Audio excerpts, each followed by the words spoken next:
Assalamualaikum warahmatullahi wabarakatuh. Waalaikumsalam warahmatullahi wabarakatuh. Hamdan wa syukurillah. Para muhibbin yang berbahagia, berjumpa kembali dengan kami dalam Bincang Santai bersama beliau Dr. Kiai Ali Asyar. Assalamualaikum Gus. Waalaikumsalam warahmatullahi wabarakatuh. Para muhibbin yang berbahagia, saat ini kita Gus berada mendekati akhir tahun pelajaran, di mana siswa lulusan itu akan masuk ke madrasah dan yang aliyah akan masuk ke kampus. Mohon penjelasan jenengan Gus tentang makalah dari Ibnu Sirin yang berbunyi inna hadzal ilma dinun fanzuru amman ta'khuzuna dinakum. Itu bagaimana Gus? Terima kasih para muhibbin, para pemirsa, para santri, para pelajar. Alhamdulillah, sebelum masuk kepada makalah tadi, kita bersyukur kepada Allah. 1 tahun terakhir ini pandemi COVID sudah hilang, tidak menjadi pandemi lagi. Kita bisa melaksanakan pembelajaran secara maksimal. Ada 2 hikmah yang bisa kita petik dari pandemi COVID. Yang pertama, bahwa kita semakin melek teknologi. Ada berbagai fasilitas yang bisa kita pakai dalam mengakses ilmu, dan juga sarana-sarana komunikasi seperti Zoom meeting dan seterusnya. Ada banyak ternyata, dan itu kita dapatkan setelah adanya pandemi COVID-19.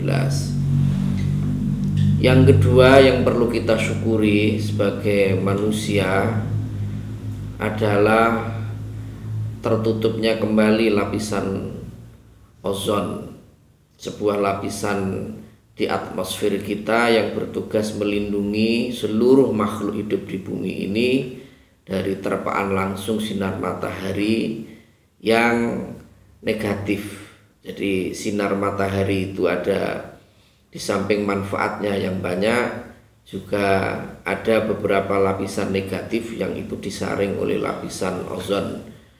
Pada sebelum pandemi itu, karena kerusakan lingkungan dan polusi udara yang luar biasa, maka lapisan ozon ini terbuka dan menganga seluas benua Australia kira-kira.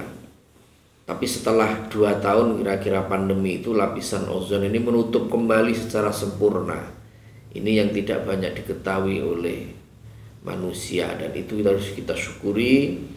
Dan ke depan kita harus mulai ikut aktif untuk mensosialisasikan tentang kelestarian lingkungan, dan juga berperan aktif dalam level yang sekecil apapun untuk ikut melestarikan alam ini.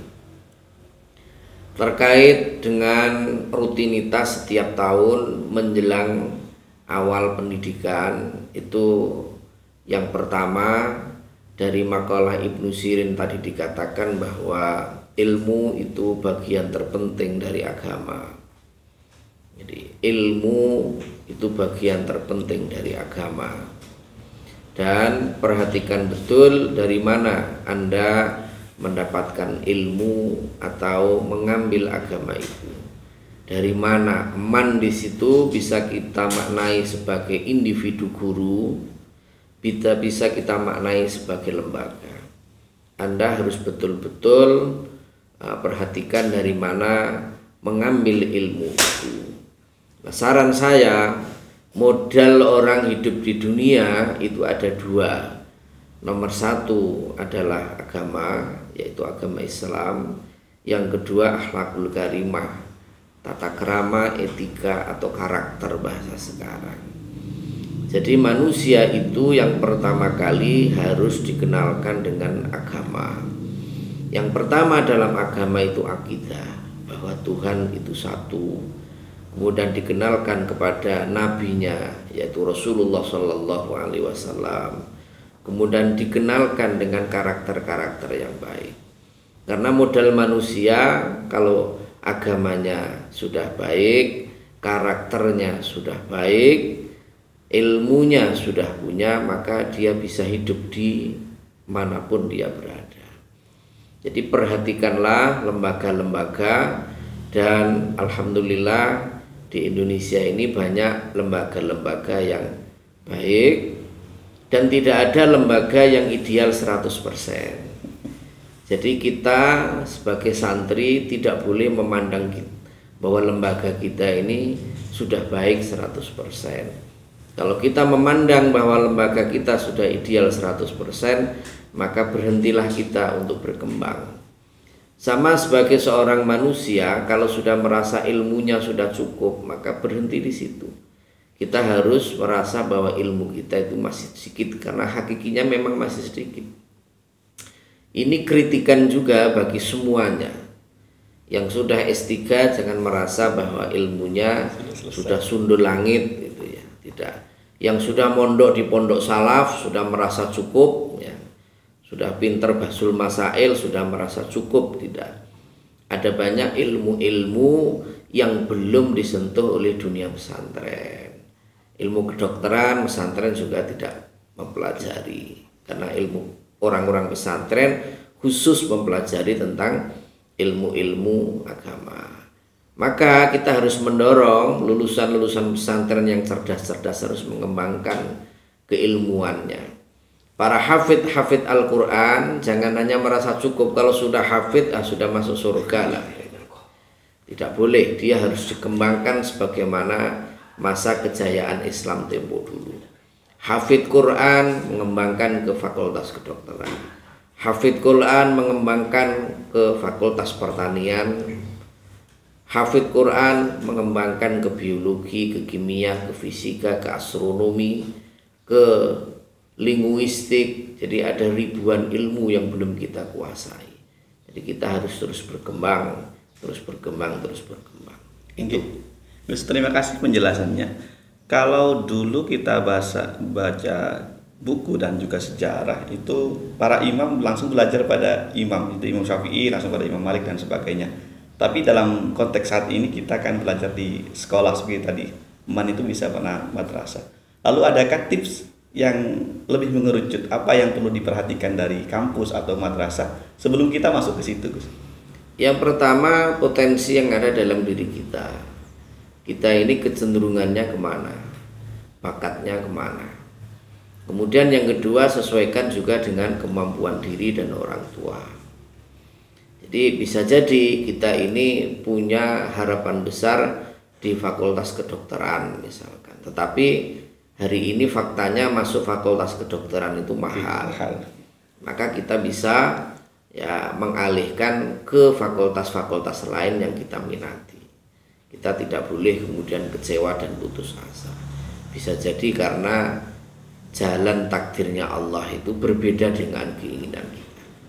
Jadi apapun terus saja sesuaikan dengan bakatnya, sesuaikan dengan kemampuan diri dan orang tuanya. Karena ada banyak faktor yang kadang harus kita perhatikan. Khusus untuk orang tua, kewajiban kita mendorong semaksimal mungkin potensi anak-anak kita. Mendorong semaksimal mungkin potensi anak-anak kita untuk terus berkembang sesuai dengan bakat dan kemampuan panjenengan. Itu kewajiban orang tua, mendampingi dan memfasilitasi. Terus selanjutnya, kalau begitu sebelum masuk kampus dan madrasah kita harus menganalisa minat kita. Itu nanti orientasinya ketika kerja dan kerja.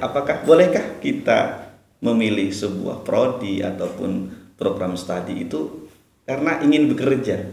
Atau bagaimana, Gus? Boleh, karena sekolah atau menuntut ilmu itu yang kita harapkan kan skillnya. Nah, skill itu nanti kita gunakan untuk bekerja sesuai dengan bakat kita.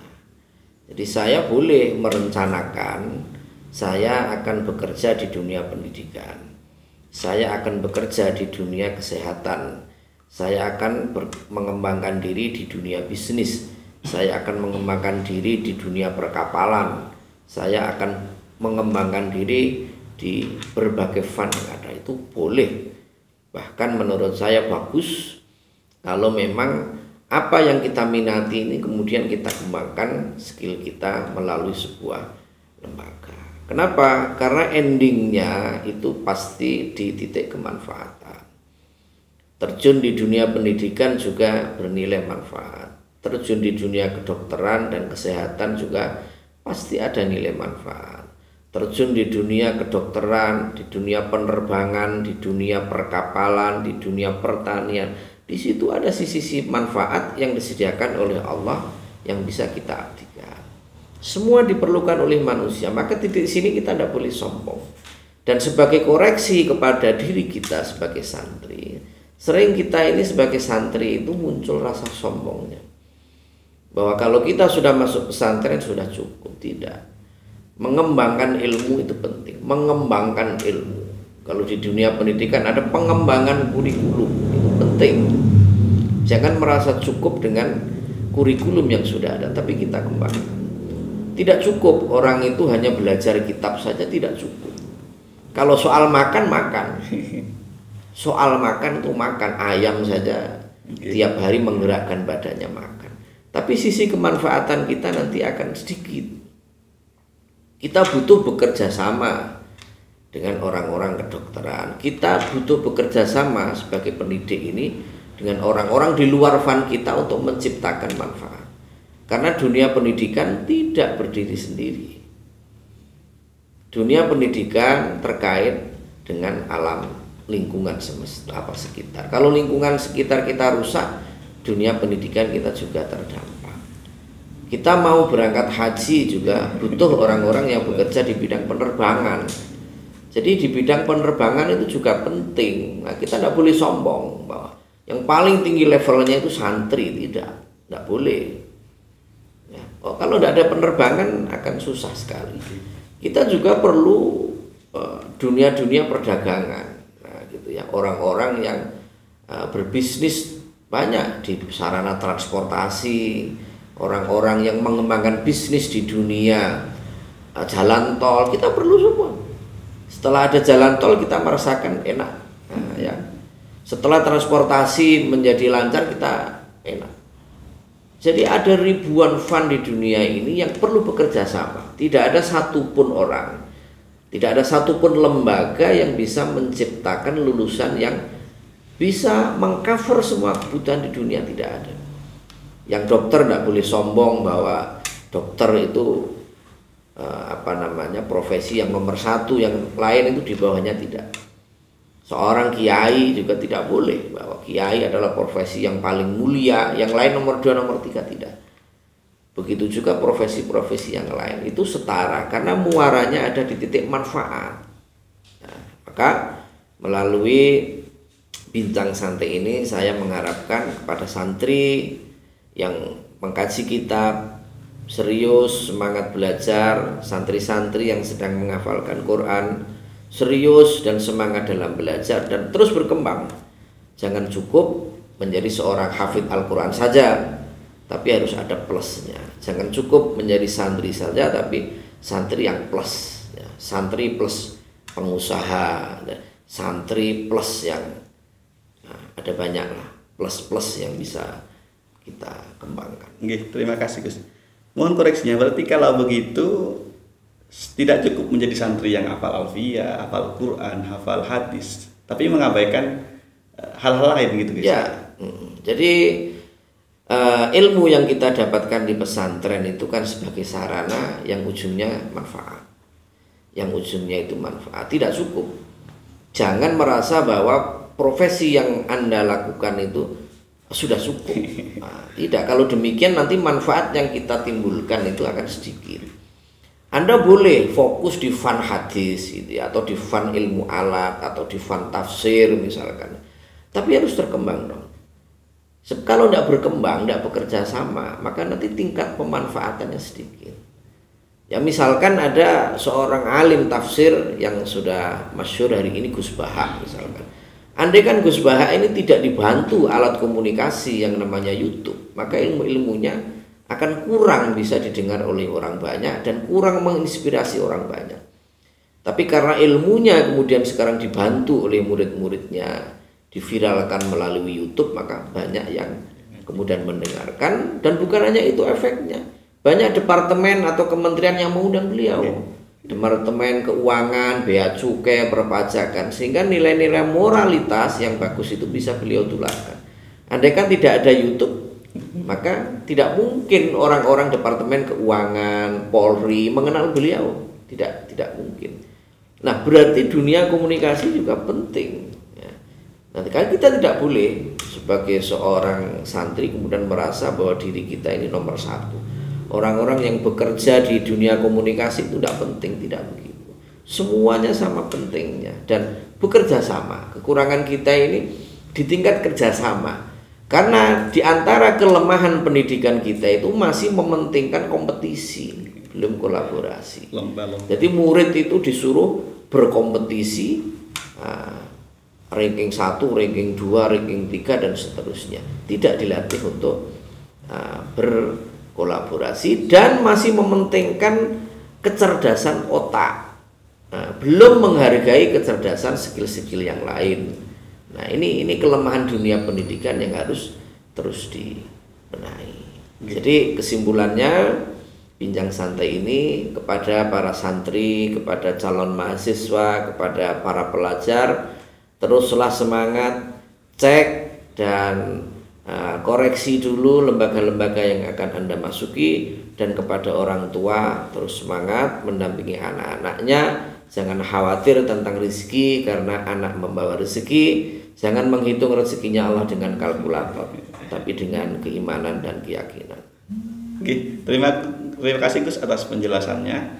Muhibbin yang berbahagia, kita cukupkan dulu perbincangan saat ini. Sampai berjumpa di Bincang Santai selanjutnya. Semoga kita semua tetap dalam kesehatan dan keberkahan. Demikian dulu Gus. Kami undur diri. Assalamualaikum warahmatullahi wabarakatuh. Waalaikumsalam warahmatullahi